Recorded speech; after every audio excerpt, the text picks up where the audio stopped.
Nothing else in the world really mattered apart from this group of women crossing the ocean. I loved it. I loved every minute of it. Welcome to Island Influencers, where we share stories of successful business owners, experienced professionals, entrepreneurs, and community leaders based or with influence in the Isle of Man. This podcast is brought to you by Thornton Chartered Financial Planners, because great financial planning has the power to change your life. Now here's your host, Sharon Sutton. Local girl Rowan grew up south of the island and went away to study ocean science at Plymouth University. She's also travelled and worked around Australia and Indonesia. Rowan has helped to bring in the single-use plastic legislation on the Isle of Man and has sailed across the Pacific with a group of 13 other women and educated me on marine megafauna and much more. You can learn more too by listening to Rowan Henthorn in episode 85 of Island Influencers. So welcome to the Island Influencers studio to Rowan Henthorn. Thank you so much for coming to St John's, which I gather is not too far from your office, which you're at DEFA, aren't you, across the road? But I am. But yeah, thanks for having me. It's a real pleasure. Will you come highly recommended? No pressure. No pressure whatsoever. Yeah, so Rowan, just if for the benefit of our listeners, we're always curious to know all about you, where you've come from and how you've ended up being in this role today. So if you wouldn't mind, so my name is Rowan. I'm a local girl. I come from the Isle of Man. I grew up down the south of the island and then went away to study. So I studied ocean science down at Plymouth University. Then went away and travelled for a little while, worked in Australia and Indonesia. And then went back and did my master's down at Plymouth again. And did you? Plymouth? Yeah, Plymouth is a great place to go to uni. Yeah, it's kind of got everything, and then you've got Cornwall and Dartmoor behind, so it was a really nice place to study. Oh, nice. And which school did you go to here? So I went down to Castle Rushen, and I was in Arbury Primary School. So very local, yeah. Little country bumpkin. So what A levels did you do when you went? I was never really very academic until I went to university. I was given quite a lot of free rein by my parents to decide what I wanted to do. So I kind of guided myself, which meant I did some very random A-levels. I think I did art, physics and textiles. Yeah, that is random. Really random. but it's creative and scientific. Yeah. Which is a good combination, I think. Yeah, and I think that's been a bit of a theme in my career, maybe. I like that balance of creativity and science. Yeah, it's really fascinating. So I was kind of guided by just what I found interesting. Yeah. I didn't really have any kind of concept of what would be useful going on. And then when it came to going to university, I remember actually finding out that you could study ocean science, and for me I had absolutely no idea that was something that you could study. I think I probably got in on my personal statement really, rather than my results and aptitude, ability. Yeah, I was never particularly studious, but I remember the first time I went into a lecture theatre down in Plymouth, and I just couldn't believe that you could study this for a living, and it was so interesting. And that's when I really learned that, learning things that you really enjoy and are passionate about is just a complete pleasure. And I guess that's when I became a bit more academic. Yeah, I think having the right attitude is everything when it comes to doing what you love, isn't it? Yeah, I think it's about finding something that creates natural curiosity. And for me, learning about how our Earth worked and how our oceans and atmosphere influence one another and how that influences our daily lives, it was just mind-blowing that that's something that we could study and I guess put into practical use. Coming from an island, do you think that closeness to the sea that gave you that curiosity about it? I mean, did you grow up doing much water sports, sea sports, I don't know, fishing? Yeah, my dad used to be a commercial diver, so we spent a lot of time growing up around like Ness and Scarlet, and he'd take us in the water when we were really young. So whether that was snorkeling above the seals or even just playing in rock pools, a lot of our time was spent in or by the sea. So that was definitely what first inspired me. So what was your first kind of job when you came out of university? What did you look to do? Well, maybe it wasn't so much what I looked to do, but I had quite a random chance meeting with Salma Shalar, who actually is a benthic ecologist. So she studies the species that are in like the sediment on the seafloor and that sort of thing. A what? Do you want to say that again? Yeah, so she's a benthic. Benthic means seafloor. Yeah, okay, thank you. And an ecologist, so about the kind of creatures that live in the ocean depths, really. Okay. And she actually has a lab in Port Erin, which is in an old Victorian townhouse, just right next to where the old video shop used to be. It's really tucked away in there. And I stumbled across it, and she said, I'm actually looking for somebody to do some lab work.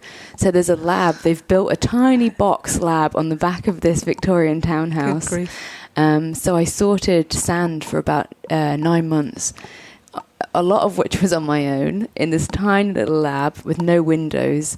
And it is exactly how it sounds. So you'd get an enamel tray, and perhaps you'd get 3 tons of sediment delivered sometimes. Okay. And would that be from trawlers and things like that? Or? No, so they'd be for environmental impact assessments, maybe for wind farms or new pipelines. Okay.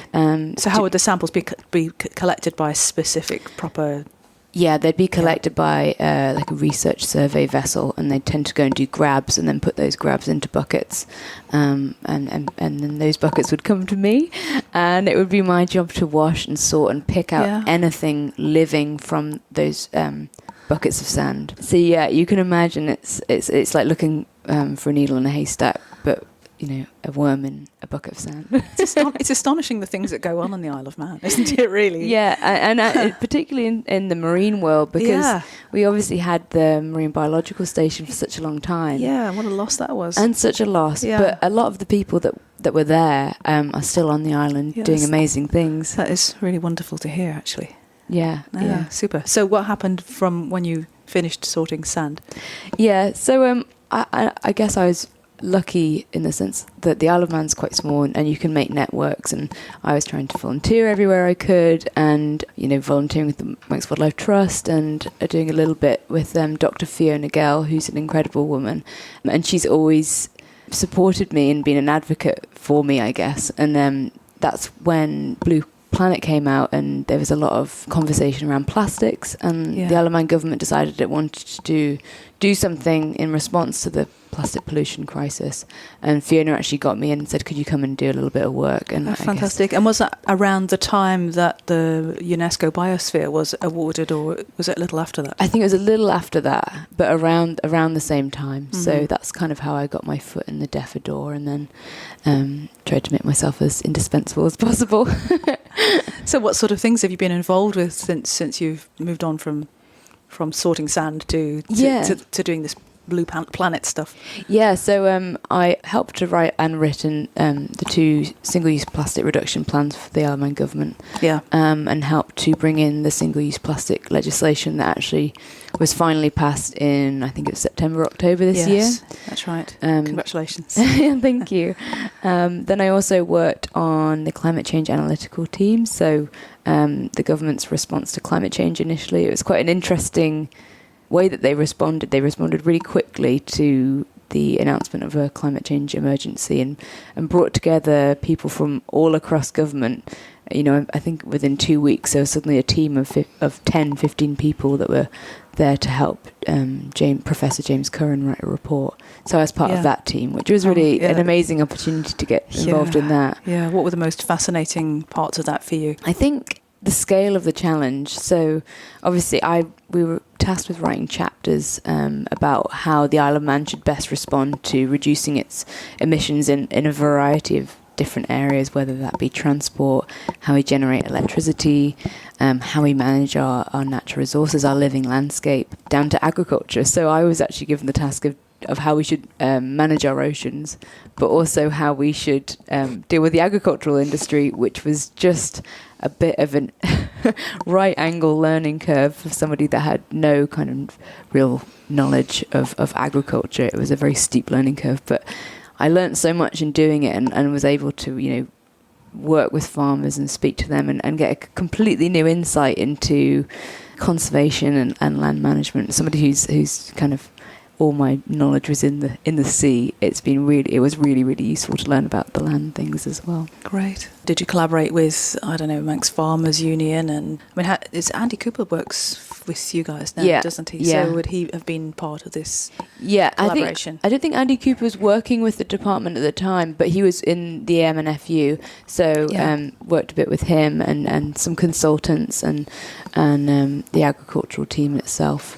Yeah. But it's interesting from reading mainstream media how farmers and fishermen seem to get an equally bad rap sometimes, and their efforts to preserve and sustain as much as reap, it doesn't appear to make the headlines as often. Yeah, it's funny. I think there's definitely lines that can be drawn. They're quite interesting groups of people, very independent, often have done things the same way for a long, long time.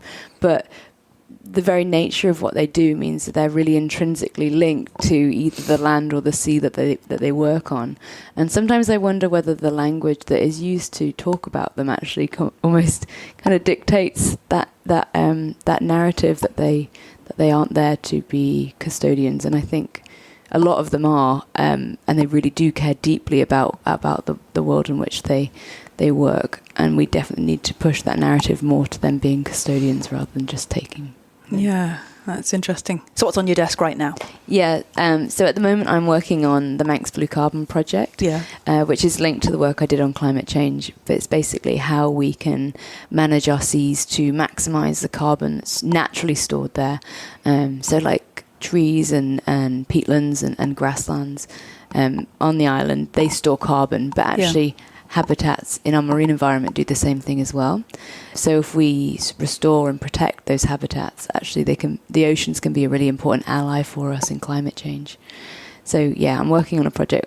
It's a 3-year project, and we've just been confirmed for the next 2 years of funding, which is really exciting. Oh, that's excellent. Are you able to say anything about peel? Because I understand there's a fair bit of problem with the sediment in the river there that's been caused by the marina that's now going out to sea and causing a lot more damage than it was. I mean, is there anything? Yeah, it's not. I mean, it's obviously related to the where project. It ends up. in the sense that we're trying to manage the seas, and that's an impact on the seas. It's my understanding that DEFRA are looking at different options as to how to deal with that sediment. It's a challenge when you put things like marinas in river basins. Obviously, you've got all the sediment that flows out, and you've got historic mining and pollution and all sorts of things. So lots of pollution. Yeah. Yes, from all sorts. Okay. Anything else in your current role that you'd like to talk about right now, or? Yeah, I guess I'm kind of spinning a lot of plates, I guess. So I'm working for DEFRA for 3 days a week, and then also in the process of setting up my own business, which is really exciting. Yeah. Would you want to talk about that a bit? Yeah. So it's I'd say the best way to describe it is a consultancy and a bit of a lifestyle brand. It's called Make Good, and it's basically about helping businesses and the community make good on projects that help people and planet. So we do that by helping businesses with their ESG and that sort of thing, but we're also doing some really exciting workshops in the new year that really connect people with nature and connect with people with each other. Oh, great. So who are you working with on that? So my good friend Lydia Radell is going to help me with the workshops, and at the moment, everything else is just me. So lots of plates spinning, and there will be opportunities to collaborate with other like-minded businesses along the way. But it's really kind of at just a seed at the moment. So I'm kind of So give me an example of what that would look like in actual. Do you have a case study that you could bring for to life? For a workshop? Yeah. So we'll be probably going and doing some foraging workshops. So for example, in May and June, all the elderflower comes out, and take people on some do an elderflower cordial workshop where people can go and pick the elderflower, learn about the amazing elder bushes, and maybe a bit of the cultural significance. Have many left elder bushes? They're all over the island. Yeah, good. And then how you can actually make things in a really mindful, connected way, and what connecting with nature can do to help us, I guess, navigate a lot of the challenges that we face. There was a funny story in the news last week about foragers because they'd had all the mushrooms. Yeah, Did you see that? I heard that. Yeah. And it's interesting because a lot more people are becoming aware and I think want that connection with nature. And you have to more likely the food prices in the shops. Oh, maybe, yeah. But yeah, we have to learn to do it in a sustainable way, in a way that connects with nature and has that balance, rather than just going in and having that same human impact. We just kind of take what we want. Yeah, and what about the sort of shop local initiative? Do you is that something that you can be involved with, or? Yeah, absolutely. I think part of the work of Make Good will be promoting, shopping local and being part of your community. And for me, all the work that I've done in like the sphere of climate change, it always comes back to, because it's really hard for people to feel like they have agency, I think, and know what to do. And for me, I think creating a community and supporting one another, supporting local, making sure that you are investing in your local economy, those are all fantastic things you can do to push the dial, the direction that we need to create a better future for everyone. Sure. And I hope you don't mind, I just want to go back to something I underlined before when I was reading your extensive CV. Habitat mapping for marine megafauna. You've got to tell me about marine megafauna in the seas around us. I mean, come on, what is it? Yeah. Other than basking sharks, what do we have? Well, yeah, routinely? exactly. Well, do we have them routinely? Well, unfortunately, the numbers of basking sharks... Not routinely anymore, they used to be. Yeah, they used to come by hundreds anyway. Yeah, so I've done quite a lot of work with Jackie and Graham, who used to run the Manx Basking Shark Watch, and actually I did my undergraduate dissertation with them, where we looked at the whole sightings and sighting scheme and use that to look at where they most often go, and then looking at whether that area is protected for them. So whether you can do bits of work about making sure boat users are aware that there may be basking sharks in the water, because obviously they can be striped by boats and that sort of thing. But in terms of other megafauna, and megafauna is such a great word, Isn't it? I could Google it. Big animals. Yeah. Big animals, yeah. So the Manx Whale and Dolphin Watch do some really fantastic work as well. But you get an incredible amount of big animals in our seas, from whales and so it's over 45 kilograms is a definition I read earlier. Yeah, okay. Wow. It's amazing how much life is in our seas and how much life travels through. You can get some incredible whale sightings. We're really, really lucky on the Isle of Man to be able to look out at our seas and see an abundance of life, really. Excellent. Well, that's lovely to hear. All right, so I'm going to ask you the first question that everybody goes, I've been thinking about this one. When I ask this in my day job normally, so it's always very, as a financial planner, it's always very useful and interesting to note where people have got their money beliefs from and how they are with money today. And so what was money for you like growing up, and what's your earliest memory of it? Yeah, my first memory of money is probably never having enough.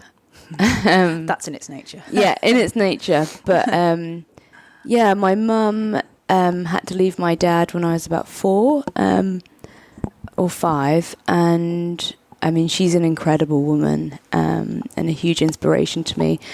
But she brought us up single-handedly. She didn't really have any family over here, and she worked and created an incredible life for us. But money was something that we never really had enough of. I don't know, I remember there always being a worry when we were going to get enough money to buy the next bag of shopping or what dinner was going to be, and it was just always it was always in the periphery as something that we needed more of.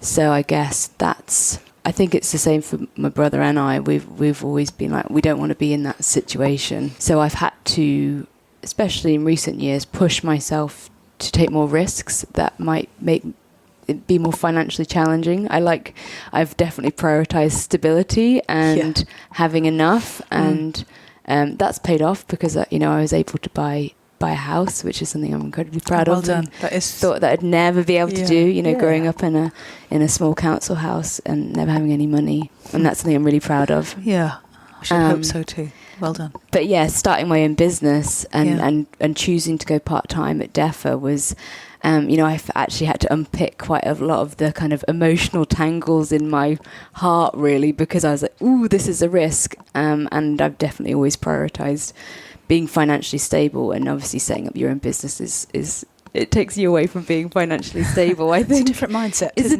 different mindset, and yes. I'm really lucky that my partner has got a really fantastic attitude to money, that it comes and goes, and you speculate to accumulate, and you have to sometimes take a risk, and I hope it pays off. Me too. That's fabulous. Thank you for sharing that. So of all the things that you've done throughout your life so far, what's given you the most fulfillment, do you think, from a personal and a business perspective, if you wouldn't mind answering? I mean, it's up to you. Yeah, absolutely. I was thinking about this, and I think I've done some big things that have made me feel incredibly proud. Sailing across the Pacific with a group of 13 other women was just one of the most incredible experiences. My goodness, tell our listeners about that. I'm very, very interested to know that story. Yeah, so in 2018, I sailed from Hawaii to Vancouver across the Great Pacific Garbage Patch as one of the scientists on board, and we were collecting data about this. I mean, it's the biggest accumulation of plastic pollution found anywhere on Earth. So I went with. That's really sad. Yeah, really sad, but it was the most incredible, life-changing trip to go with 13 other women, and they were from all different backgrounds. So we had a filmmaker, a teacher, product designer, and I don't know if you must have had that experience when you get into a group and the group just clicks, and like your tribe. Yeah, like they're your family suddenly, and nothing else in the world really mattered apart from this group of women crossing the ocean and it was really rough and really crazy, and and we had the most incredible female skipper, and for me that was just such a pivoting moment of such female strength and power. Yeah, and you can't just get off, can you? No, and there's no one coming to rescue you unless obviously, I guess. So what was it like? I mean, did anybody really struggle with that, or? Yeah, so it was really, really rough for the first. It was meant to be rough for the first 3 days. It was probably rough for the first 5 to 6 days. There was a lot of seasickness and getting everybody getting their sea legs. The skipper affectionately named it the baptism of fire. She said, if anybody can get through this, you can sail anywhere in the world, because this is incredibly rough. Gosh. And you just have to clip yourself on when you're up on deck, and then if you were downstairs for the first few days, you'd have to go just down and lie as flat as you could, because so how did you wouldn't be able to eat if you were being sick at the same time, but you must keep your strength up somehow. How did you manage that? Just lots of fluids? I guess probably the adrenaline of it all and how exciting it was. I take it you were all young then. yeah, young and having lots of fun. So yeah, that was really. I mean, I cried when I saw land. I wasn't ready to go back. If they'd told me I could turn the boat around and go back, I would have done it in a second. I loved it. I loved every minute of it. Gosh, that's amazing. That's so amazing. All right, so you are now a business owner, aren't you? Yes. And you're an entrepreneur, obviously. Ooh, I don't know. What would be your number one tip for anybody else who's aspiring to be a business owner or an entrepreneur? Well, the entrepreneur word, wouldn't necessarily class myself as that, but thank you. Sounds pretty entrepreneurial to me. Well, I'm at the very start of the process, so I mean, anybody can give anyone advice. So what would I say? I would say to follow and do something that you're passionate in. It feels like setting up a business requires a lot of time and energy and angst and struggles and all that sort of stuff, and you have to be passionate about what you're trying to do.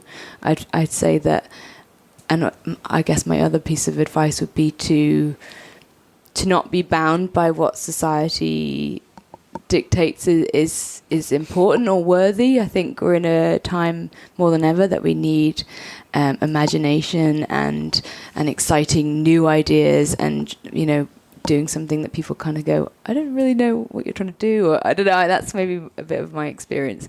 But if you really believe that you're trying to do something and then it's worth doing, do it, and I guess try and push that fear to the side and just do it and follow your passions. Excellent. What do you do to relax?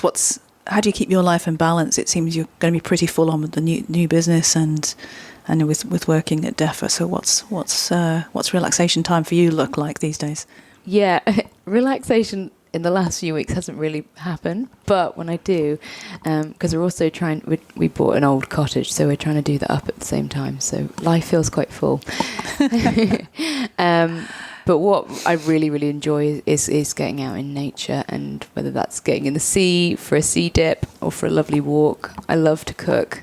I really enjoy cooking. Do you? What's your favourite dish? Ooh, I love Yotomoto Lengi's recipes. Yes, I've come across it. I mean, they're quite Israeli. Complicated, yeah. But if you have a Saturday evening to do it, and you can, have a glass of wine and do some cooking, and I'm a veggie, so just anything with lots of vegetables and textures, and I kind of like to have a few different vegetable dishes. And what's your source of protein then if you're a vegetarian? I always find that's a challenge for plant-based, is, that sort of... Yeah, we eat a lot of lentils and beans and legumes, and they've all got the same amount of protein as meat in any way. So, yeah, I guess we substitute that with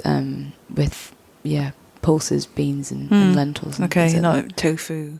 A little bit of tofu, but not. I'm not. I'm kind of getting more into it, but I find that veggies and beans and things like that do it for me. Yeah, interesting. Thank you. A bit of plant-based education for our listeners there.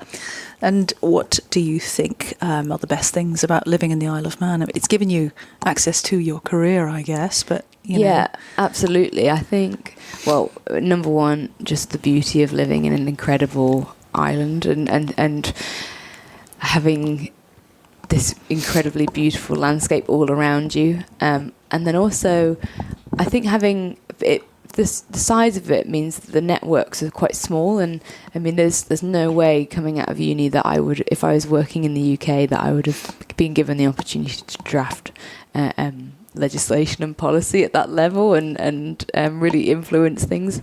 I think there's a real potential to influence things on the Isle of Man. You can kind of speak to people and make connections, and I don't think that really happens so much in the UK. I also think, and maybe this is just how I mean, my friends have gone off to do some really incredible things, and I feel like living on a small island, maybe one that doesn't have that much kind of traditional forms of entertainment that you'd get maybe in the UK, you kind of have to go out there and be a bit more creative. And then when you do take that leap off the island to go and do something else, I don't know, I think it takes real strength and it makes you kind of boil your ideas and your passions down. And so many of my friends have gone away or are here, and they're doing really incredible things. I feel like it makes a really special kind of person, and that is a really special thing, I think. Yeah, it is. No, thank you. That's a wonderful answer. So what would you say then, in challenge to that? What are the main problems that the island has? Life has definitely changed since COVID and the sort of societal change, I suppose, that we see from, the food bank, and there seems to be a lot more people struggling than in many a year. I mean, I was born in the 60s, so, I remember pretty hard times in the 70s, strikes and that sort of thing. And it seems that we've had it the decade since. It's been relatively, well, the 80s were pretty tough here too, actually. Once the finance sector turned up.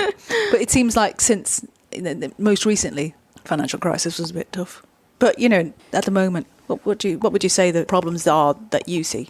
Obviously, we're going through, I think we as a society, not just limited to the Isle of Man, we're kind of at a point of a crossroads where we know that we need to change direction, but we're kind of bound by our old ways. So, for example, our dependence on fossil fuels and all that sort of thing. And that actually is a lot of the crux of why we are in many of the kind of financial crises that we are in now, because we're still so heavily reliant on I guess this kind of more archaic way of fueling ourselves. Yeah. I think our challenge now is understanding that is completely linked to nature and our well-being, that they're all completely intrinsically linked, and actually we need to find the strength to push that dial into a better future, and that's hard. That's incredibly hard when times are hard and you have to think about the here and now and whether you can afford to pay your bills and buy food, and it's hard to think strategically about what direction we want to travel in. I think the Isle of Man's in more of a challenging situation in the sense that we are quite behind in terms of our response to climate change, and I think there's a huge amount of opportunity that comes from adopting a lot of these things that are, as a side good for the environment, good for the planet. There's a lot of benefits that come from them, but at the moment they're not available to people in the Isle of Man. So in the UK, you can switch to renewable energy, or you can switch your bank to more of an ethical bank, and you can do all that kind of stuff. So what would you do differently here? I know you've done the report on it. What's the priority, and are there any? I'll give you an example. We're sat in St John's Mill, beautiful building. You said when you came in, it's a gorgeous building. We're lucky to be here. Single glazed windows. Planners said we have to have single glazed windows. At the time it was done in 2000. Do you think planners have got any impact? Is there a climate consultant on the planning committee, for example? I don't know. But I think things are changing within government. But what we really need is a really holistic approach where every department is thinking of that. Because I have friends that have built houses and have been told that they can't put solar panels on them because it would ruin the countryside aesthetic. But so we need more of a joined up thinking in terms of government and policy. I think the corporate sector on the Isle of Man is actually starting to really push that dial, which is really great to see, because there are a lot of financial benefits of moving in this area now, and I think businesses are starting to see that and also starting to kind of push for more greener options, which is exciting. I really want to continue to advocate for nature, because I think so often it gets it's like the first thing to go off the table, and actually it's so fundamental to everybody's health and the health of our economy, and so I think I really want to push that, because it's very easy to think, okay, we just need to move to a low carbon society or switch my car for an electric car, but everything has an impact. So absolutely. What we really need to do is make sure that nature and the environment and our own well-being is up front and centre in the conversation. So I'm really keen to bring that in. Well, that sounds exciting. Well, that brings us neatly on to our next question. So what have you got planned next? I know the Make Good is on your front of your agenda. What's the main driver for that? Are you doing the workshops? Yeah. So hopefully the workshops plan on working around the seasonal almanac, so they'll tie into nature at the right times, which is exciting, and hopefully connect people.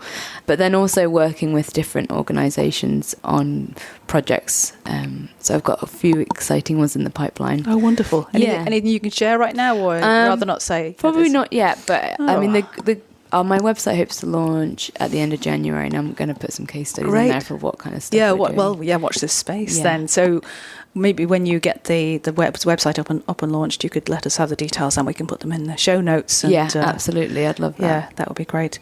Okay, so here's a few fun questions just to wrap up. Great. Any books recently that you've read that sources of inspiration for readers? Or? Yeah, I was thinking about that, and I actually had a look at my bookshelf at what I had read, because I've got a memory like a sieve. I can't remember what I've done, but there's some books I really enjoyed recently. There's a book called Survive the Savage Sea, which is by a guy called Dougal Robertson, and it's actually a book that was written, I think it was in the 70s, it's a family that was travelling around on their sailboat. So I recently bought a little sailboat, so maybe that's why I found it so inspiring, but hopefully not when you hear what happened. So they were off the coast of Chile, and their boat was rammed by killer whales. Oh. And subsequently sunk. It was rammed and it sank within about a minute. And then it's the story of their survival in this raft, I think for about 60, 70 days. It's written by the guy who was shipwrecked, and it's fantastically written, and it just puts you, you feel like you're in that raft with them. It's so visceral. Oh my goodness. Obviously I hope that never happens to me. But just that adventure. Well, you got back from the Pacific, so that's good. Yeah, exactly. Yeah. So that's a fantastic book. I really enjoyed Entangled Life by Merlin Sheldrake, which is all about fungi and like the crazy world of mycelium and mushrooms. So that's a really interesting book. Oh yeah, fascinating. And then in terms of a book that took me away, I always try and find a good novel that kind of takes you away from this world. And there was a great book called Leave the World Behind by Ruman Alan, and it's a kind of a bit apocalyptic, but in a really interesting way. It's a good story, so I really enjoyed that. So there's a few to get your teeth into there. Thank you very much. So who inspires you, Rowan? I was thinking this, and I think, to be honest, it's my friends and family. My mum is an incredible woman, and She inspires me in her softness and her funness and her joy. My partner inspires me all the time. My friends, I've got some incredible female friends that they inspire me daily. And yeah, I guess I take most of my inspiration from the people around me. That's a great answer. Thank you. What's your favourite quote? My favourite quote, I mean, it's a little cheesy, but I love it. It's by Margaret Mead, and it never doubt that a small group of thoughtful, committed citizens can change the world. Indeed, it's the only thing that ever has. Yeah, that's a wonderful quote. Yeah. I really live Louise by Whiteleg, it. I think Louise Whiteleg, a previous guest, said that. I think she's as well. It's I must read her book. Have you read her book? I haven't. No, she's on the list. Yeah, that was one that she recommended. Okay, so where can people go now more to learn more about you at the moment, Rowan? Are you on social media, LinkedIn, I guess? Yeah, social media. I'm on Instagram at Ocean Row. Right, okay. Well, we put those in the show notes. Yeah. And then the website will be coming end of January, which is really exciting. Yeah, which could be very close to this live date, actually. Yeah. But, yeah. Okay, well, that's been fascinating. Thank you so much for coming in and sharing all those things. It sounds a really wonderfully exciting future. Thank you, Rowan. Thank you so much for having me. Island Influencers is a fortnightly podcast. Make sure you don't miss the next episode by clicking the follow button on your podcast platform. A big thanks to the producer and editor of this episode, Catherine Watts and James Spooner at Bear Content. And thank you for listening.